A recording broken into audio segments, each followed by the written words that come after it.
सर्वांचे मनपूर्वक स्वागत आहे. आज आपण सादर करीत आहोत नाटक घरातली शाळा. लेखन श्री प्रकाश पारखी, दिग्दर्शन श्री अजय काळे, संगीत संपादन श्री अजय काळे, संगीत सौजन्य YouTube ऑडिओ लायब्ररी. रंगमंचावरील संपूर्ण सहकार्य रोशनी गुट्टे. कलाकार सानवी कळसकर, रिषा जगताप, वीरा सदर आणि अर्णव काळे. तर कोणताही विलंब न करता टाळ्यांच्या गजरात स्वागत करूया अजय कला रंगमंच प्रस्तुत घरातली शाळा.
श्री हरी श्री हरी. चल बरं, मी माझ्या औषधाच्या बटव्यातून ओवा काढून देते तुझ्या बरोबर खायला. टना टना उड्या मारत जाशील शाळेत. आई गो.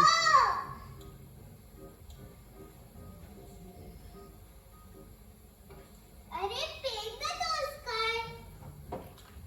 चल दूध घे पटकन, दूध घे. काकाची बॅग येणंच येतं त्यात. रस्ताच दुखायला लागलाय. आता बघा, काका येईपर्यंत चिन्मयचं फुल्ल टाइमपास नाटक कसं चालतं ते. रोज सकाळी तुझ्या नादी लागल वेळ नाही मला.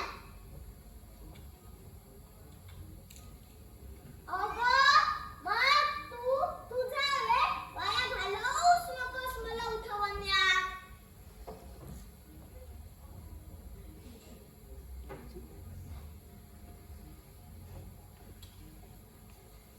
The problem with these is a fast set. Shri Hari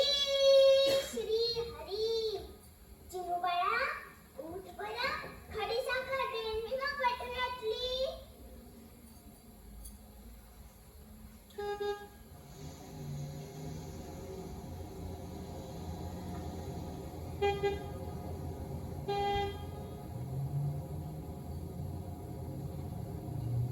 आई, आई, काकांची बहीण आली. केव्हाचा हॉर्न वाजवत आहे. माझं पोट, आई गं. अगं, काका, थांब म्हणे.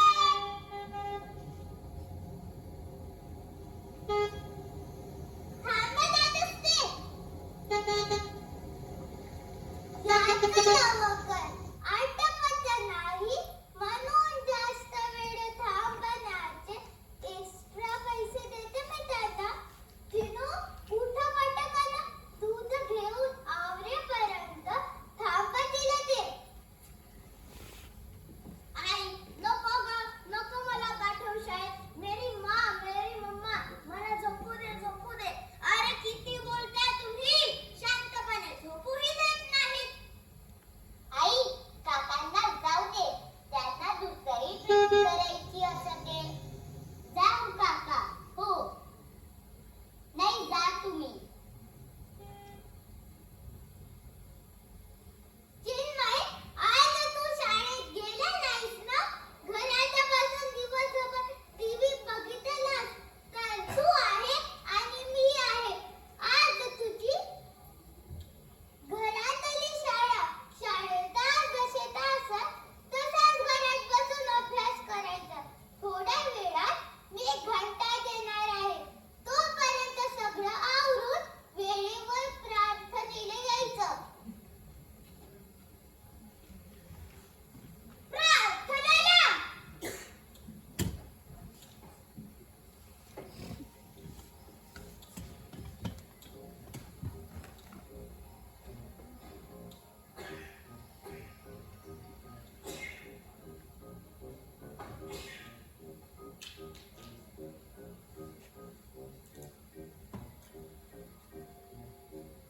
आजी, चिनूची आता चांगली चंपी होणार आहे. पोट दुखण्याचं नाटक करतो काय? ते आता त्याच्यावरच उलटणार आहे.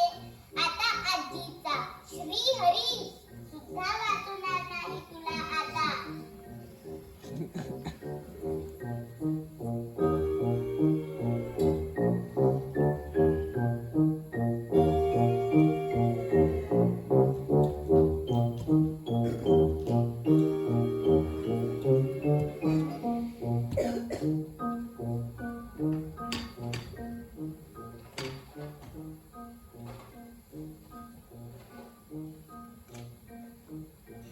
ए आजी, बघ ना घरी आई किती जमावते मला.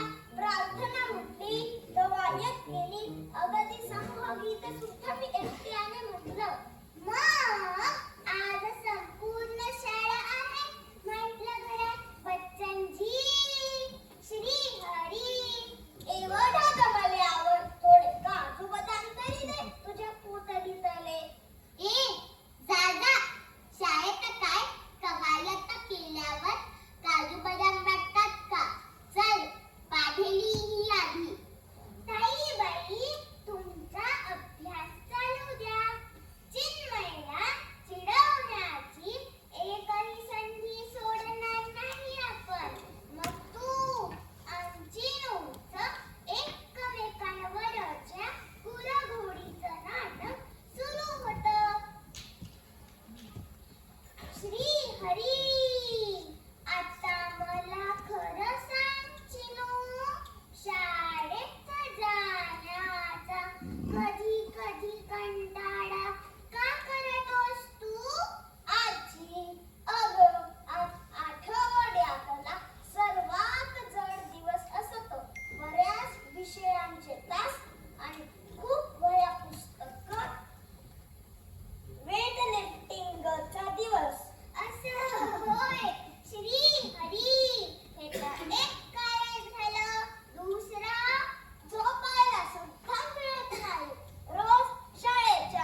येतोय. पण ती चिनूला शाळेच्या डब्यात चालणार नाही, सांडणार नाही का? तन्वी, बडा बंद कर. जेव्हा आता अगं बघ जरा, चुकून काय चालूच राहिलं. पापडाला आग लागली, पळा पळा. पापडाला आग लागली, पळा पळा. पापडाला आग लागली, पळा पळा. पापडाला आग लागली, पळा पळा. पापडाला आग लागली, पळा पळा. मला नको तो जळका पापड, दुसरा दे. आणि मऊ झालेला पापडही नकोय. शाळेच्या डब्यातला पापड जेवणाच्या वेळेपर्यंत मऊच होतो. राहू दे, याच्यापेक्षा शाळेतील खिचडी सुद्धा चांगली असते.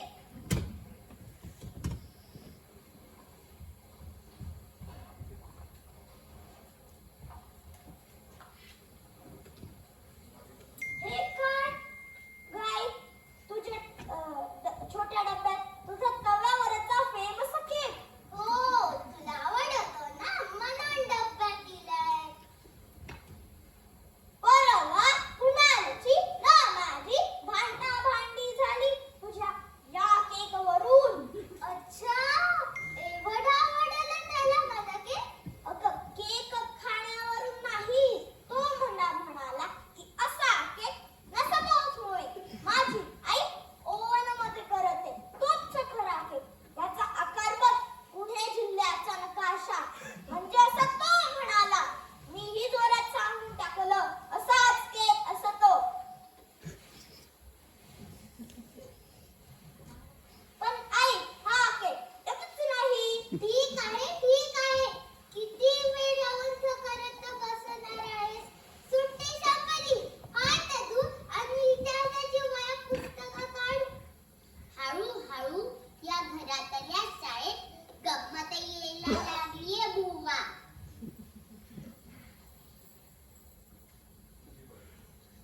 ए आजी, तू माझ्याशी जरा वेळ बुद्धिबळ खेळ ना, नेहमी सारखी. हे काय सारखी शब्द कोडी सोडवत असतेस तू?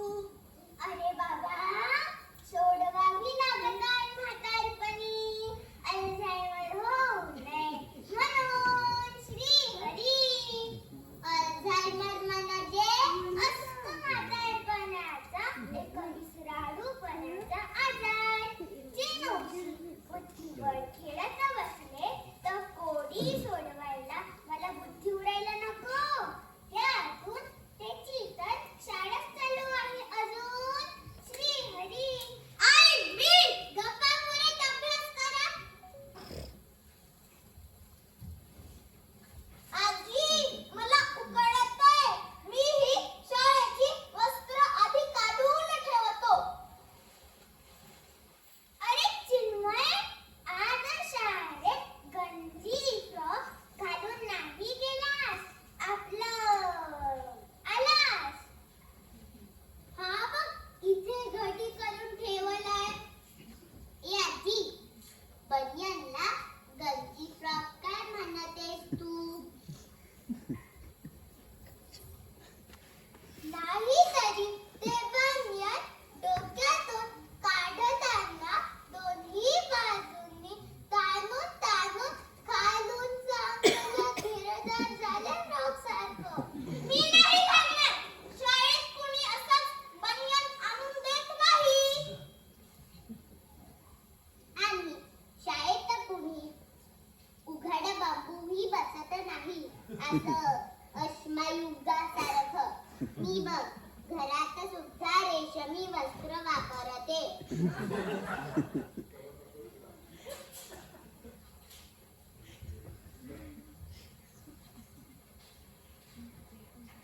ए, पुस्तकातल्या रेशमी किड्या, अभ्यास कर.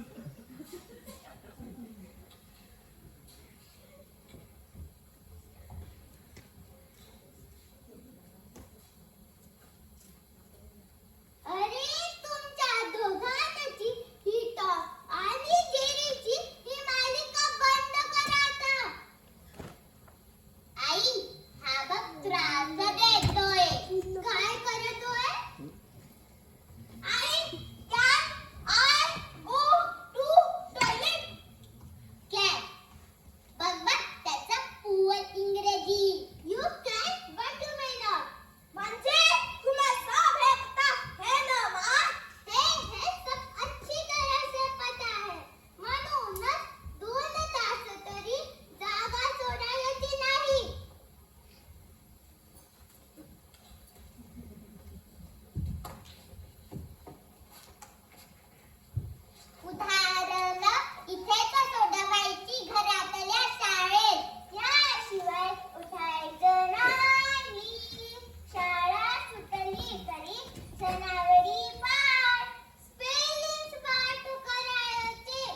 वैतागली